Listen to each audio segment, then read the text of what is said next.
Колледж кітапханасында тәуелсіздіктің 30 жылдығына 30 игі сайдарымен осы наурыз айында жоспарланғаны бойынша тұңғыш байқаудағы атты кітап көрмесі ұйымдастырылды.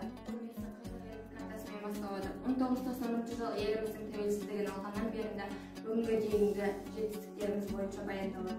Алматы қаласында орналасқан тәуелсіздік және желтоқсан монументтерінің тарихы таныстырылады.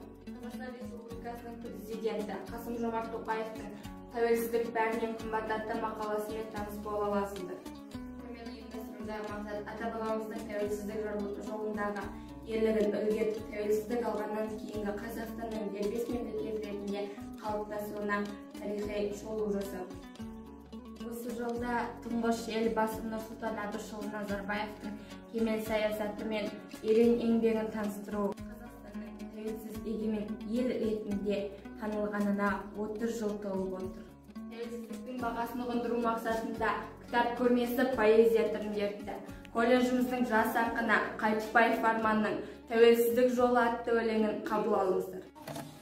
Қанша мақсат, қайғы менен қанша мұң, ғасырлармен өткізді ғой басында, еркіндік үшін қан төгілген қанша күн, көз алдына елестемес бұл таңда. Айтар болсам, бұл қиынның барлығын, азаптықтың ақтан үшін өткізді. Бабалары ұрпақтарын дәл бүгін тәуелсіздік күндеріне жеткізді. Сол күндер ғой бабалардың арманы, еркіндікпен өлсе деген таңдары. Жылдар өтіп еркіндігі елінің ұрпағына бұйырып міне тұрғаны. Тәуелсізбін елімізде, көк туымыз көгімізде желбіреп тұр. Тау-тастарым өзенменен көлімізде, ана елім туған елді бақылап тұр. Ей қазағым, осындай ұлы күніңді, батырлықпен бастаған бір үніңді тыңдау жасап, бір-бірімізді қолдасақ, бізден ешкім ала алмас мұндай күнді.